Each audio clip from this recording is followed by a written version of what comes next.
Merhaba sevgili YouTube severlerim. Mart ayı geldi. Şimdi aşı zamanı.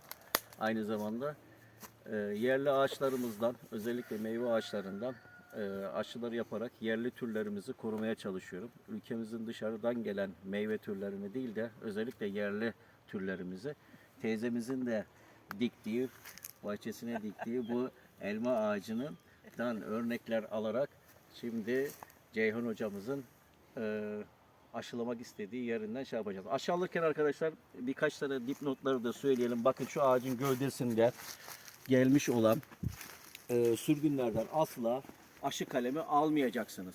Bu sürgünlerden alınan aşı kalemleri meyveye durmaz, boya gider. Çok geç meyve verir arkadaşlar. Bunu unutmayın.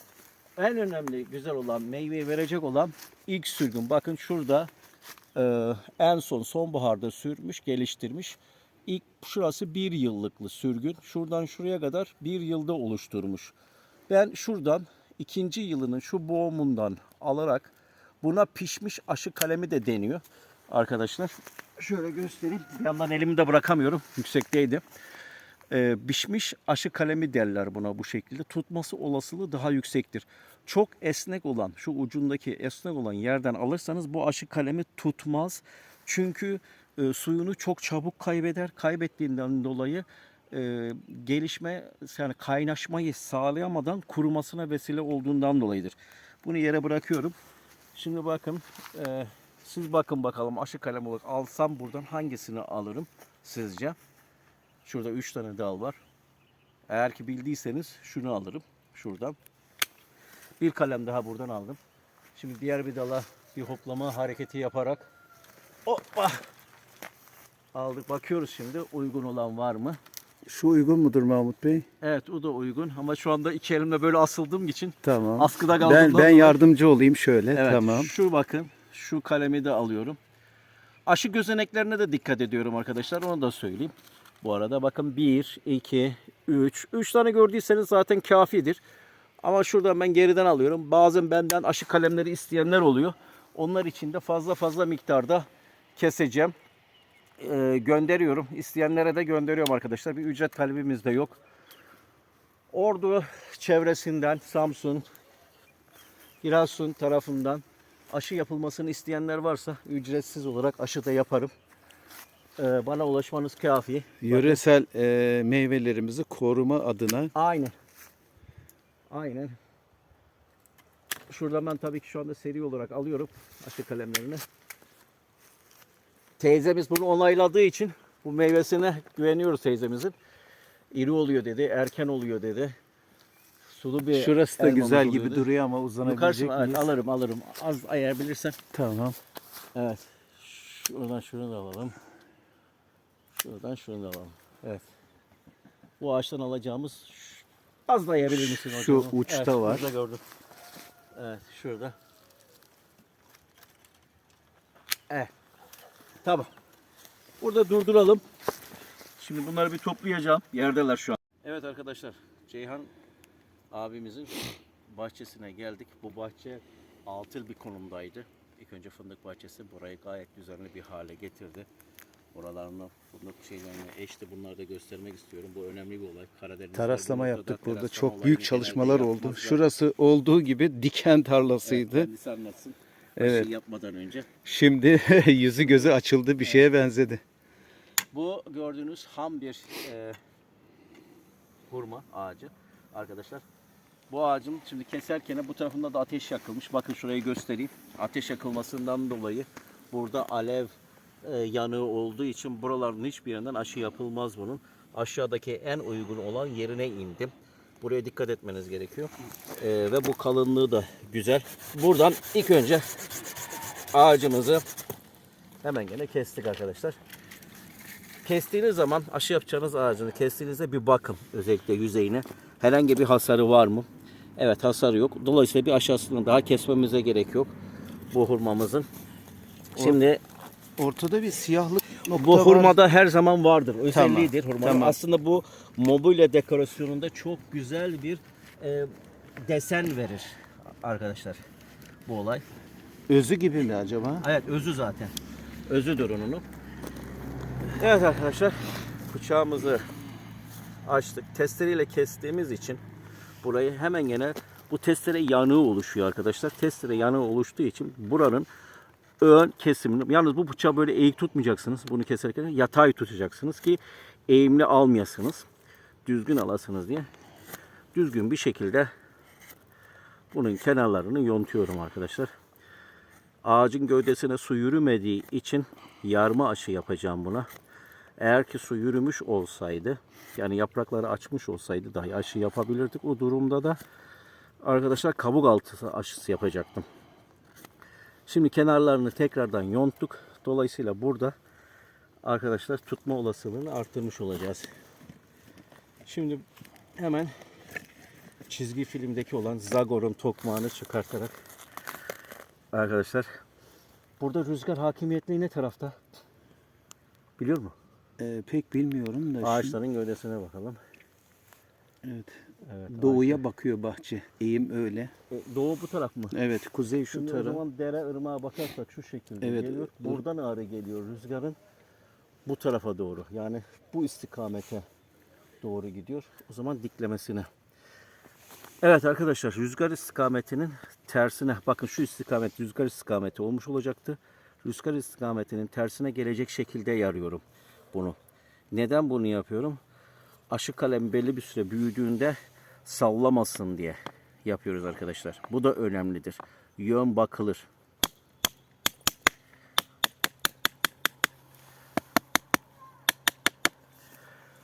Evet. Yanına Zagor tokmağımız da şimşir ağacındandır. Demir sertliğindeki olan bir ağaç türüdür. Bu da şimşir ağacından arkadaşlar, Süper. çivisi. Evet. Bunu da çıkartıyoruz şimdi buradan. Aşı kalemini rahat sokabilmek için. Kızılcıktan da olabilir mi? Olur tabii ki, O da kesinlikle. sert ya. Ortasından sokuyoruz arkadaşlar. Arayı açmış oluyoruz. Şimdi 2 tane aşı kalemi takacağız arkadaşlar. Takacağımız aşı kaleminin açacağım kalınlıkları buradaki açtığımızın kalınlığı kadar ya da bundan biraz ince olacak. Sıkıştırması açısından bu önemli. Şimdi kalemi seçerken burada bayağı bir aldık kalem. Evet, şu kalem bence uygun. Birinci aday bunu gördü. Bir adayı da sen seç.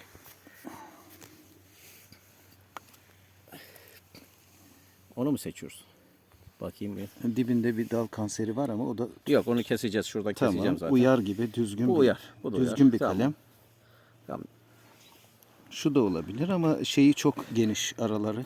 Aşı kalemin düzgünlüğüne bakıyor. Tamam, bunu alalım ama bak bunu böyle şöyle alalım. Zaten burada bir fazlalığımız var. Şuradan biri keselim. Bakın şu göz yeterli. Onu alalım. Elinde Çok tuttuğunu. düzgün, evet. Bunda da sadece bunu da sen tuttuğun için. Evet. Şuradan. Bunun aşı gözü. Evet, aşı gözünü de anlatalım hemen gene bu arada. Arkadaşlar, çok fazla aşı gözü iyi bir şey değil. Tutma olasılığını düşürüyor. Bakın 1, 2, 3 kafi. Şimdi ben bunu biraz daha şuradan küçülteceğim. Şunlar gidecek. 3 tane aşı gözü gayet normal, hatta normal üstüne bir aşı gözü dahi uygundur ama bazen bir aşı gözünü değil de 2 tanesini tercih edilir. Sebebi kuş konuyabiliyor, üstüne kırabiliyor. Çok narinkene birisi dokunuyor. Yanından geçerken de sürtünen oluyor. Kopuyor. Dolayısıyla aşı ölmeye doğru gidiyor strese girerek. O yüzden dolayı genelde 3 tane aşı gözü bırakılır arkadaşlar. Evet, onu da anlattıktan sonra aşımızın açımına girelim. Bakın şurada da terminal tomurcuğunu bıraktım bir tanesinde. 1, 2, 3, 4, 5, 6 burada çok fazla var. Bunların birkaç tanesini kopartıp macunla kapatacağız arkadaşlar. Şuradan bunu da keseyim bunun kalınlığına göre. İlk önce bu bundan daha kalın olduğu için ilk önce kalını açıyorum arkadaşlar. Evet, diğer bir durum. Aşı açarken arkadaşlar, en sondaki tomurcuk her zaman avucunuzun içerisine gelsin. Niye? Burada açacağınız için bu açtığınız yer şu şekilde takıldığında bakın tomurcuk dışarıda kalıyor. Dolayısıyla bunun gelişimi dışarıya doğru oluyor. Öbür taraftaki de burada da dışarı oluyor. Dışarıya doğru gelişiyor. Yani gülün açan taç yaprağı gibi dışarı doğru oluyor. Bunun ikisi de içi olsa dallar birbirine girmiş olacak. O yüzden dolayı Bu sistemi her zaman yaparken en son tomurcuk avucunuzun içerisine alarak baş parmağınızı aşı kaleminin tam altına yerleştirin. Hiçbir zaman kesemezsiniz. O konuda tereddüt etmeyin. Özüne kadar kesiyoruz. Şurada herkesin bilinen tarafındaki aşı yapacağımız için yarma aşıda ki açılışı yapıyoruz. Bugünün tarihini de verelim. Evet, iyi olur. Ceyhan hocam yardım ediyor bu konuda. Kendisi de bu konulara Çünkü- çok meraklı ve bilgili. Evet, bugün 10 Mart 2024 arkadaşlar. Evet, bu kadar erken bir tarihte niye atıyoruz? Arkadaşlar iklimlerde baya bir değişiklikler var. Açan yaprakları görüyoruz şu anda. Meyveye durmuş, çiçeğe durmuş olan ürünler de var. O yüzden dolayı maalesef erken yapmak zorunda kalıyoruz. Bir yandan siz benim elimi izlerken ben olayı anlatmış olayım. Nisan ayından sonra da yapılabilir. Hurma ağaçlarında bazı değişiklikler oluyor. Şimdi bir püf noktasını daha hemen söyleyelim. Şimdi iki taraftan da incelttim. Şuradaki istikametle buradaki istikamet aynı seviyede getirdik. Yarma aşıda buna genelde dikkat etmiyorlar arkadaşlar. Şu tam açtığım yerden bıçağı düz tutarak elimi üstüne bastırıyorum. Çekmiyorum. İleri geri yaparak aşağı doğru indiriyorum arkadaşlar. Öze kadar iniyor herhalde. Çok da değil, öze de inmiyorum. Şöyle çektim. Bakın şimdi buradan bıçağı takıyorum. Kendisi atacak. Gördünüz mü? Attı. Evet. Bu atma, gartma işlemi ya da bıçağı böyle terse çevirerek işlemini yapmıyoruz. Tekrar alıyorum. Ta ki Çok- gelmeyene kadar. Evet, bu kadar güzel, detaylı anlatım bütün Şurada da yapıyorum arkadaşlar. Evet, siz söyleyebilirsiniz. aşıcılarda da olsa yani aşıyı aslında videoları izleyerek öğrenebiliriz. Bakın. Bakın gördünüz mü? Artık tamamen inmişim demektir. Bunu kısa bir şeyle attım. Şimdi yönünü karar kılacağım. Bakın burası biraz daha güzel gitmiş. Şurası aynı kalınlıkta gitmiş. Şimdi ben yön olarak dışarı bakacak olan yönü şu son tomurcuk olacağı için şuraya aldım. Şuraya alalım. Burayı bakın ince. Bıçağı bu sefer eğimli tutuyorum. Hatta eğimli içe eğimli tutuyorum arkadaşlar. İçe eğimli tutarak orayı yontuyorum. Evet, bir meraklımız geldi. Aşı izlemek için. Evet. Gelin. Aşı kalemi getirecekti sevgili komşularımız, akrabalar. Evet. Tamam, bırakabilirsiniz oraya. Belki Doğru. öğrenmek de istiyorlar. Ya Mahmut Bey doğru mu ama biraz kalın geldi bana ama. Buraya bırakayım erik. Doğru mu? Evet, İdare eder mi? Kalın maalesef. Olmaz değil mi? Olmaz. Neyse, bir şey demeyelim. Zahmetler olmuş. Eriğin yeri neresi siz bize söyleyin. Biraz kalın da. Oo tarlacıda. Ha daha mı ince olacak? Ne bileyim biz aşağı yapmadık da. Evet. Tamam. Teşekkür ettim. Neyse şey yapmazsa aşağıdan bakarız. Tamam.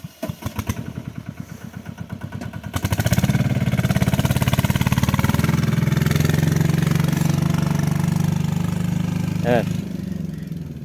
Maalesef gelen aşı kalemlerimiz pek uygun değil ama bir şey de diyemiyoruz arkadaşlar. Bu konuda. Şey gibi sobalı Yine gibi. Allah razı olsunlar. Olsun. Zahmet etmişler, vakitlerini ayırdılar. Bildikleri kadarı getirip bizim Anadolu insanımız her zaman mükemmel bir insan. Evet. Evet arkadaşlar, bakın bu yönü dışa gelecek olan yön olduğu için şu şekilde ince açtım. Bakın diğer taraf tamamen yok oldu gibi. İncelttim. Burası içeride kalacağı için burayı tamamen ince tutuyoruz. Önemli olan diş kısmından tutacak. Aşının tutma yeri şuradaki kambiyum tabakası. Şurada görmüş ince bir yeşil bıçağın ucunda gösterdiğim yerden tutacak. Biri de şuradaki yerden tutacak arkadaşlar. Şimdi şuradaki seviyeyi de özellikle bakıyorum. Evet, uygun. Bu da uygun. Şimdi ben bunu takıyorum arkadaşlar.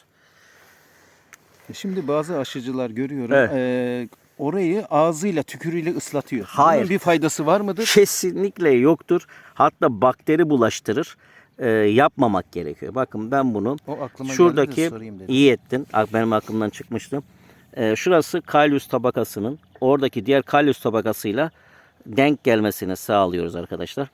Sağladıktan sonra ben bu aradaki taktığımız çubuğu çıkartıyorum. Evet. Şu anda sıkı bir şekilde tuttu. Diğer aşı kalemini açmam gereken miktarı bu arkadaşlar. Şu miktarda açmam gerekiyor bakın. Şu yerde. Bakın tam kenarına oturtturduğumu da göster şunu özellikle. Evet. Seyhan hocam. Düşmezsek tabii. Bakın şurası paralelden birebir oturmuş gösteriyoruz. durumda. Evet. Diğer aşı kalemimiz burada. İstersen burada durdur. Çünkü vakiti Şurası- fazla mı? Evet oraya bas. Bir saniye şimdi. Kapattım. Evet. Saniye ilerliyor. Evet şu anda başladı. Arkadaşlar teknik bir arızadan dolayı bir ara vermiş olduk. Ayrıca. İkinci kalemimizi de açtık. Açtığımızın kalemin bakın şuradaki takacağım yer burası. Burası içe kalacak olan yer. İçe kalacak olan yer tekrar incelttiğimizi söyleyelim. Burası bakın buradaki takacağım yerle aynı kalınlıkta. Şimdi bunu yerleştirirken arkadaşlar şurada yandan çekmem lazım. Şurada kambiyum tabakasına gelmesine dikkat ediyoruz arkadaşlar. Ve şurasının da dışarıda olmasına. Bakın elimle hafiften bastırarak yerleştiriyorsa bana çok güzel bir durumdur. Evet bakın yerleşti. Biraz zorla yerleştirdi. Bakın şu kenardan tam seviyesini birebir geldiğini, kambiyumların birbirine dokunduğunu. Bu kenarlarının iki tarafını da açmamın sebebi bakın buradan iki taraftan tutuyor. Bunu açmayarak yerleştirildiği zaman kaba oluyor ve şurası birbirine örtüşmüyor arkadaşlar. Bakın 0'a 0 örtüştü. Tamamen tuttu. Bantla dahi sarmasam olay kavrayacaktır. Şimdi diğer aşama olan koli bandıyla buradaki çatlak olan yeri kapatıyorum. Aşı bandına gerek yok arkadaşlar. Koli bandı daha kolay. Sadece koli bandının kalitesini de şunu söyleyeyim. Çektiğin zaman bakın bu sesi duyuyor musunuz? O zaman bu koli bandı kalitelidir. Yalnız bunun markası farklı. Evet kesinlikle. Değişik bir marka. O dediğiniz de doğru. Evet.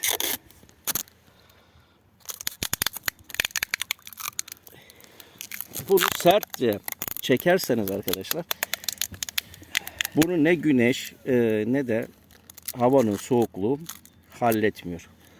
Bu bant ne kadar kalacak arkadaşlar? Bu bant en aşağı 1 sene kalacak burada. Bu açsa dahi ellemeyeceksiniz bunu. Bu yara, buradaki kalyus tabakası birbirleriyle kaynaşması gerekecek arkadaşlar. Kaynaşmadan kesinlikle sökmüyorsunuz. 1 sene kalacak.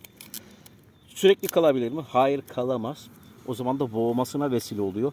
İçerisine giren hafiften su vesilesi mantar oluşumlarına, bakteri oluşumuna ve aşının tekrardan ölmesine vesile oluyor arkadaşlar. O yüzden dolayı onu yapmıyorsunuz. Şimdi son aşamasından bir tanesi olan suyla olan temasını keseceğiz. Ceyhun hocam biraz da seni çekelim ya.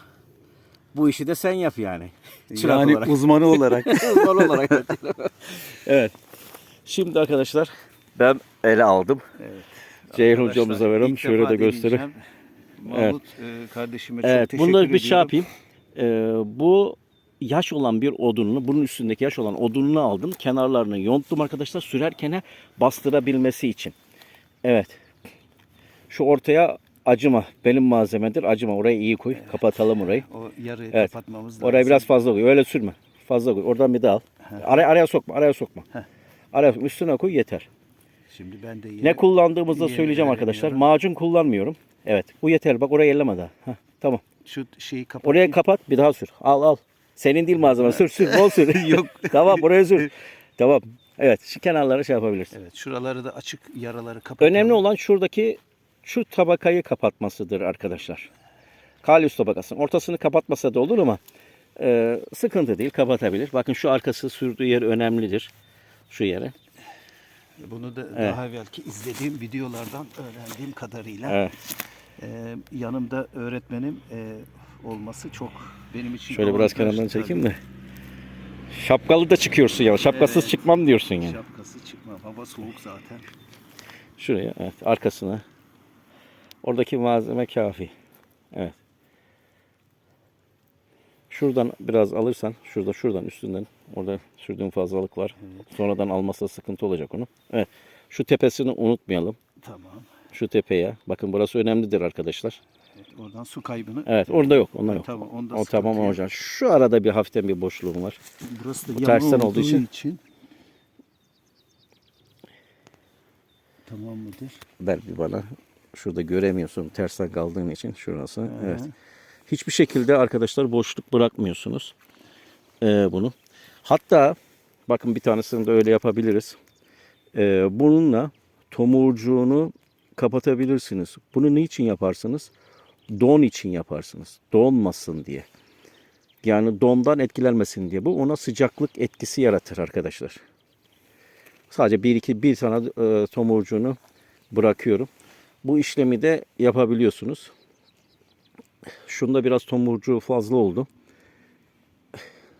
O da öyle dursun bakalım.